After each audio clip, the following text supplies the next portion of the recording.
Good afternoon, everybody. I'm Joseph Bradley from AmonRossAwakening.com. This is my last video to talk about my experiences, some of the things I've experienced in this lifetime. There's so many that there's no way I could possibly tell you all of them. It's just talking about the light and the dark. I think it's really important that I focus solely on that subject right now. So what does darkness mean to me? I look at darkness as chaos or love, just like light. Light has two sides as well. There is a light, a fanatical light side, and a balanced life side. And the dark as well, you have the fanatical, which is chaos. In the light you would have extreme, to the point where the best way to describe that is somebody that is solely doesn't have any ability to see anything except the light. And then you have the dark chaos, which cannot see anything except chaos and the darkness. And then you have the darkness, which represents love, like the mother's womb, looking up at a night sky, being completely at peace in a sleep state. And then you have the light side, which again is very much sees both sides as important. And then you have neutrality, which kind of keeps the loves in balance at the top and keeps the chaos and extreme light at the bottom. So it's very much like a yin and yang symbol. It has the light and the dark in balance and both overlapping. So you have the neutrality figure at the bottom that goes to both light and the dark, and above you have the neutrality higher self that goes from the love of the dark and the light. So the neutrals bring it into balance, so you have that transition into light. Without the neutrality, you wouldn't have it in balance, because it would go from one stark white to stark black and you couldn't truly see anything. So if you went from bright light into neutral, your eyes slowly adjust and give you time to adjust for the darkness. And it's the same as we go from the darkness, you slowly transition into the light. There shouldn't be a stark line between them.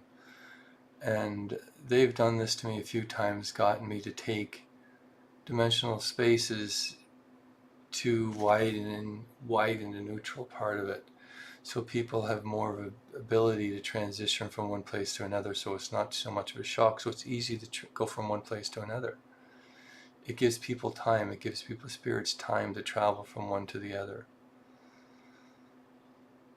It is so important that we understand that darkness is not just chaos, it is also full of love. The Northern Lights really showed me the beauty of night, because the colors can be so vibrant, so beautiful. You could see Northern Lights that are very faint, and most of the time they are not that spectacular, but when they come out, you'll never forget them. They're so vibrant. The whole sky is lit up with these beautiful, dancing, vibrant lights that would blow your mind. And there's so much love in the dark. When I actually finally was able to accept the dark side of myself, the dark side of myself burst into the most vibrant colors I've ever seen. The most beautiful colors, saturated colors, that if you were to take and put in the light would fade and wouldn't have the same look to them. And then the chaos part of yourself, the parts that we're all afraid of, our nightmares come from, all the hate comes from. See, darkness isn't full of hate, we fill it full of hate. So we create the chaos But the chaos is also what I like to call a source energy. So is darkness. There's two sides to it. You have the love side of darkness, the peaceful side of darkness, and you have the chaos side of darkness, which we feed more than anything. This world, people, hatred, wars.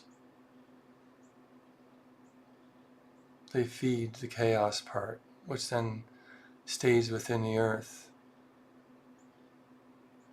And year after year after year after year, generation after generation after generation, it seems like we stay in a vicious cycle because we never truly learn how we transcend. And then you have the dark light side of yourself, which is beautiful. All of it is. It's easy to love the light, but it is easy to love the darkness. You shine your darkness, or you shine your light, and you'll reveal what is in the darkness.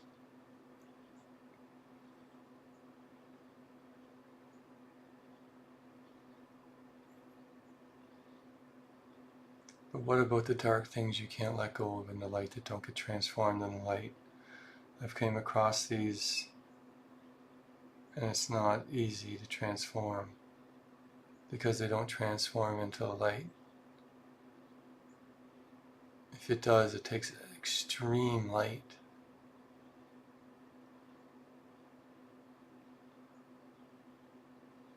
But you can let go of things in the darkness you can't let go into the light.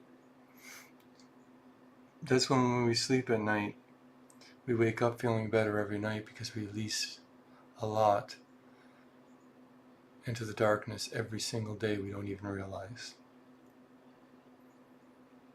We heal in the light, we transform in the light, or should say we transform into the light and heal in the darkness. They could be interchangeable, but I believe we heal more in the darkness and we transform into the light.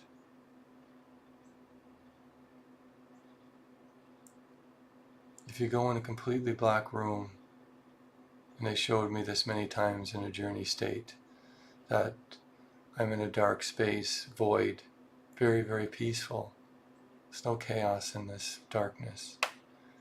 And you look at your hands, and you see your glow starting to glow brighter and brighter and brighter, and you see darkness leaving you, and it goes into the darkness to heal.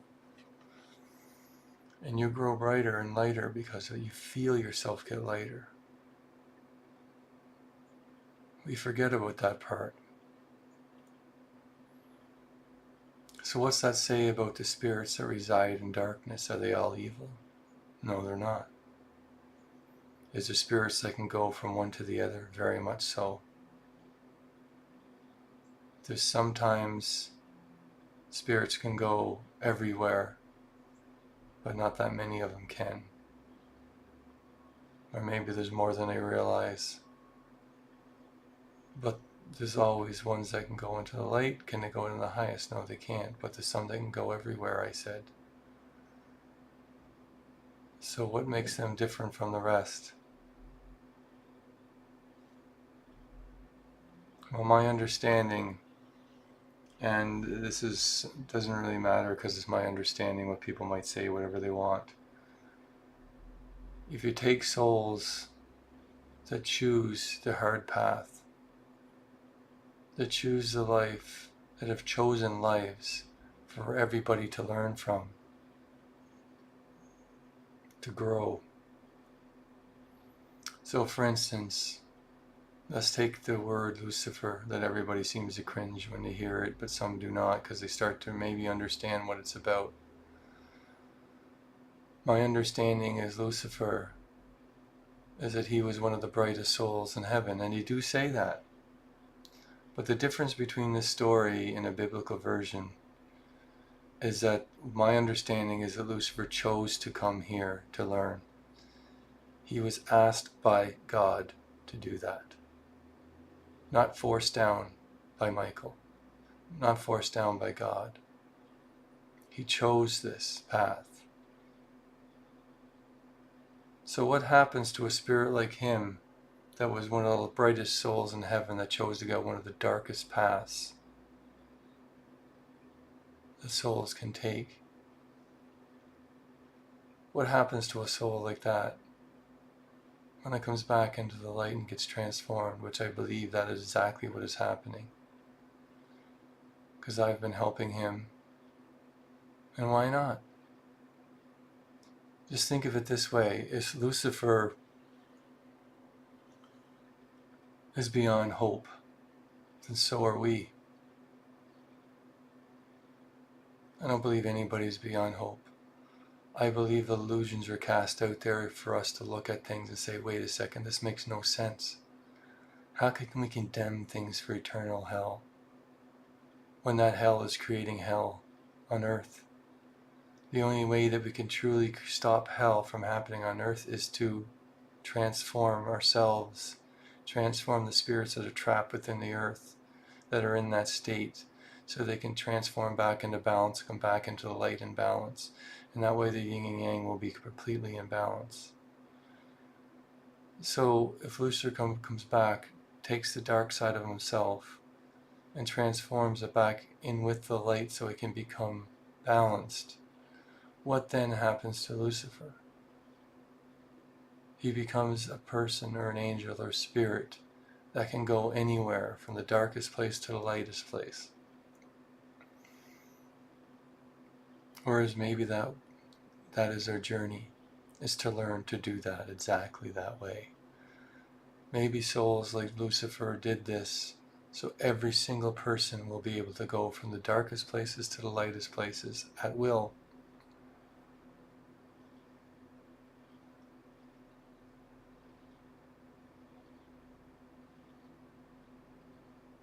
So stop being afraid of the darkness. Instead, love it, transform it. And how do you do that? That's always everybody asks, how do you love something, or how do you transform something? You send the love of God into it, the love of your heart into it. And you believe it's possible to transform it. Intention. Nothing is beyond hope. But it also is an individual itself, because you can't transform Lucifer if he doesn't want to be transformed.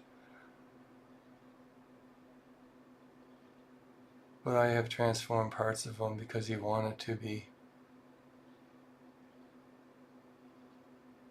But sometimes you have to take a person's hand and hold it, look into their eyes, and tell them that everything is okay. You are perfect just the way you are, and that you are loved, so they can remember what love is, so they can transform themselves, the dark parts of themselves, back into the light, to bring it back into the balance. So how is this, and what is my understanding around that? When you take a chaos energy and you take a light energy, so when I look at a chaotic energy, an energy of chaos, a demon, so to speak, and I go back to find out how that demon was created, and then I alter that reality so he had a beautiful life and he never became the demon. So the demon fades away into that reality.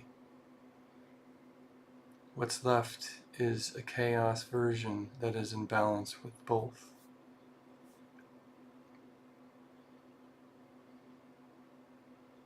The memories of the darkness don't fade completely, but what they are is replaced with an alternative reality of love. So when they come together, the individual can see the light again, but remember the darkness.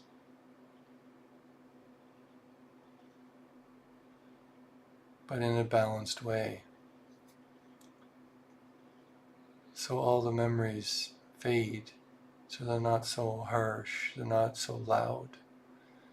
It's like the difference between having the most horrible sound cranked at the highest volume and turning it down into a whisper that is almost not heard. The whisper's there to remind us who and what we were. It reminds us not to do it again. It reminds us that if we go to do it again, we can turn the volume up a little bit so we can remember why we shouldn't do that.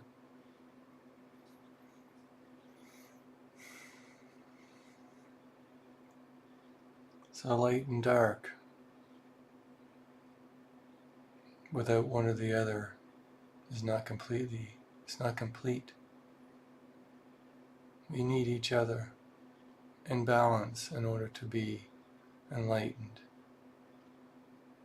to truly understand what love is. Because we can't just love the light, we have to love the darkness as well. It's a complicated thing to love the darkness. Doesn't mean you're instantly going to say, oh, I love the darkness. It doesn't work that way. It takes time. It takes effort. It takes love and patience and understanding and work.